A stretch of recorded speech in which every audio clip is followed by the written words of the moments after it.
Baik, Assalamualaikum warahmatullahi wabarakatuh. Halo sobat pendengar, selamat datang di podcast Kelompok Satu. Nah, hari ini kita akan membahas terkait isu kontemporer hate speech. Nah, kalian pernah melihat komentar pedas di sosial media yang bukan hanya menyakitkan tapi juga menebar kebencian. Itulah yang kita kenal dengan hate speech atau ujaran kebencian. Di era digital seperti sekarang, hate speech ini bisa muncul di mana saja loh. Mulai dari kolom komentar, grup chat, hingga percakapan sehari-hari. Masalahnya, ujaran kebencian ini bukan sekedar kata-kata. Dia bisa melukai perasaan, memicu konflik, bahkan mengancam persatuan bangsa. Lalu, apa sebenarnya hate speech itu? Mengapa ia berbahaya bagi kehidupan bermasyarakat?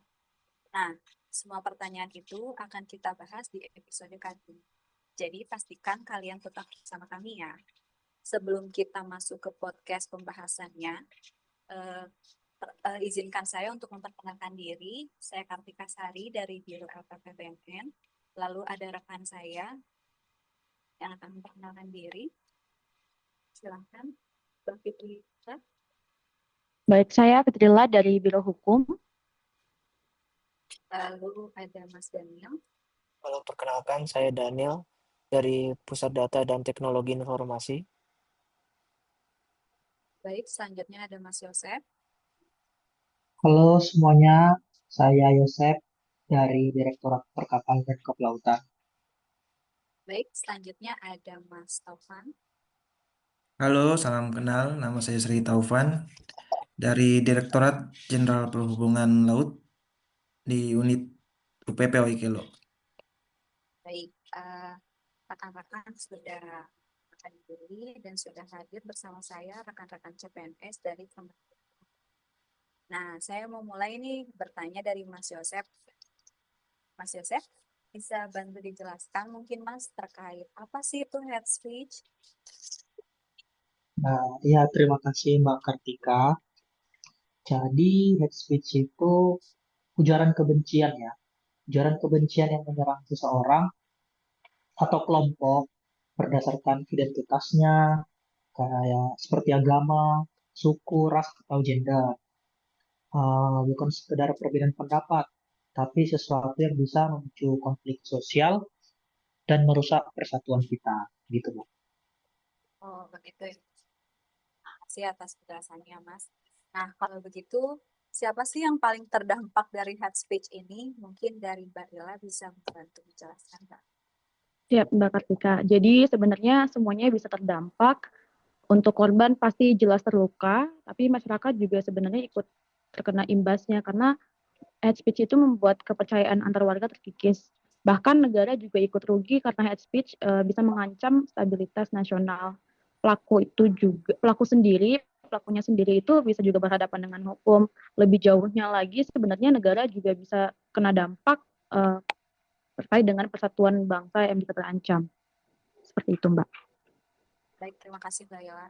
Ternyata dari hate speech ini itu sangat berdampak ya, teman-teman. Nah, mungkin sekarang kita membahas ke Mas Topan ya, Mas.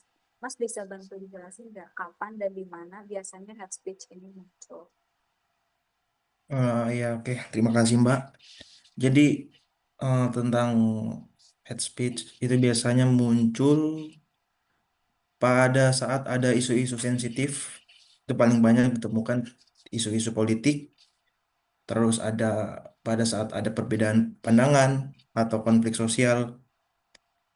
Dan tempat paling sering itu tidak hanya di dunia nyata, tapi lebih sering di ruang digital, media sosial, forum online, terus di kolom-kolom komentar.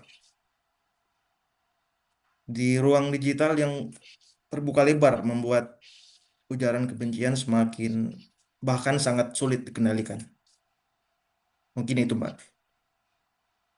Oh ya, Mas Topan. Terima kasih atas penjelasannya terkait hate speech ini bisa muncul di mana. Nah, lalu kenapa sih hate speech ini bisa begitu berbahaya bagi bangsa kita? Mungkin dari Mas Daniel bisa coba bantu dijelaskan. Baik, Mbak.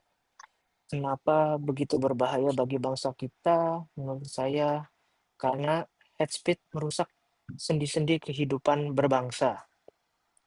Ia menumbuhkan permusuhan, diskriminasi, bahkan bisa memicu kekerasan. Lebih lanjut lagi, hate speech melemahkan rasa cinta tanah air.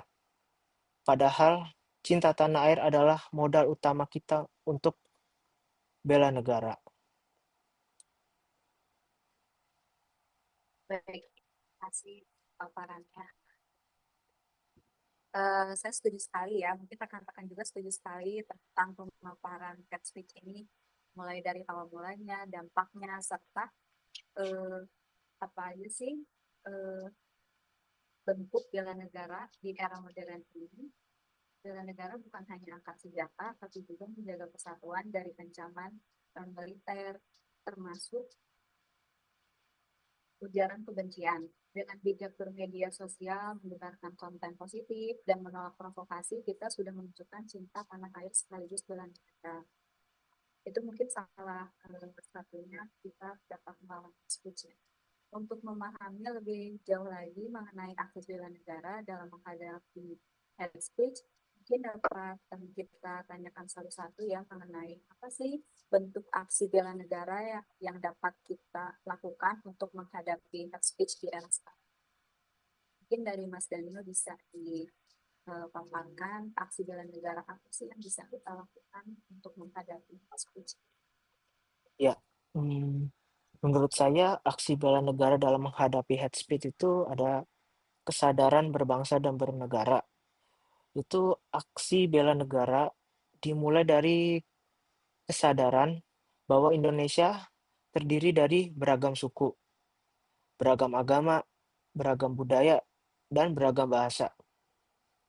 Menolak hate speech berarti menjaga keutuhan bangsa.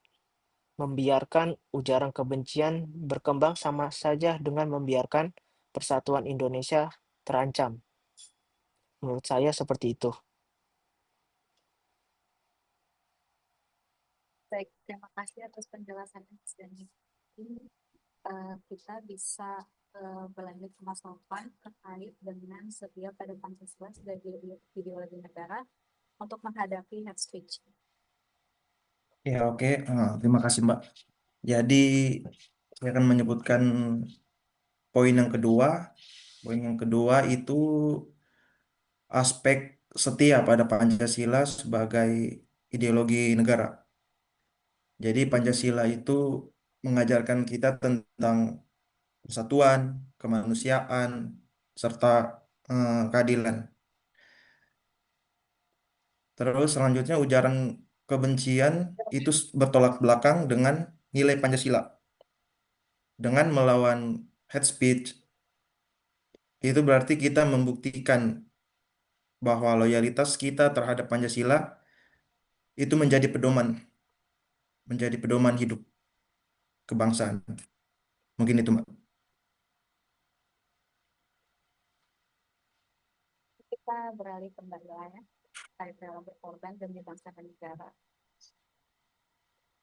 Oke, Mbak Kartika, jadi untuk rela berkorban demi bangsa dan negara, di mana bela negara tidak hanya dengan angkat senjata, tetapi juga rela mengorbankan ego pribadi demi menjaga harmonisasi sosial. Selain itu juga dilakukan dengan tidak membalas kebencian, di mana kebencian adalah bentuk pengorbanan dengan kebencian adalah bentuk pengorbanan demi terciptanya kedamaian bersama. Jadi masing-masing kalau di istilah sekarang tuh tahan ego lah gitu.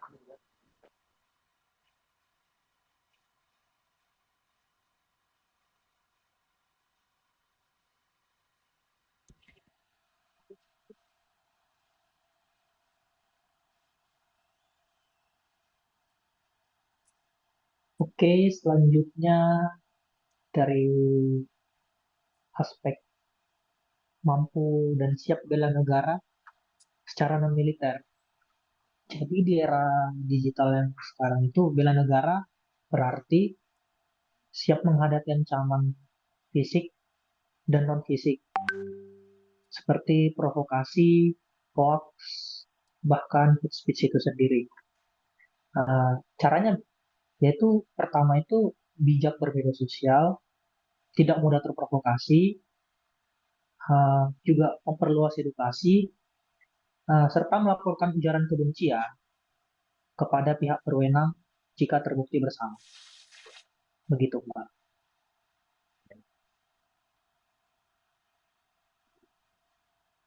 Mungkin saya akan sedikit menambahkan terkait partisipasi aktif kita dalam menjaga kesatuan. Untuk menghindari hate speech ini, ada beberapa aksi bela negara yang dapat kita lakukan di kehidupan sehari-hari. Contohnya seperti menyebarkan konten positif yang menumbuhkan toleransi, serta mengedukasi orang-orang sekitar tentang bahayanya hate speech ini. Serta kita sebagai CPNS diharapkan bisa menjadi teladan dengan menggunakan bahasa-bahasa santun dan ucapan, sehingga kita bisa lebih bijak bermedia sosial, tidak mudah terprovokasi, serta melaporkan ujaran kebencian pada pihak berwenang apabila sudah menjadi ancaman bagi kita dan tidak mudah termakan dengan hoax. Seperti itu ya. Baik, sekian podcast kami hari ini. Terima kasih kepada rekan-rekan CPNS yang telah hadir untuk berdiskusi terkait isu kontemporer hate speech. Terima kasih Mas Daniel, terima kasih Mbak Fitrila, terima kasih Mas Topan, dan terima kasih Mas Yasser. Sampai bertemu di podcast selanjutnya. Wassalamualaikum warahmatullahi wabarakatuh. Waalaikumsalam warahmatullahi wabarakatuh. Salam. Terima kasih Mbak Terima Kartika. kasih semuanya. Dadah.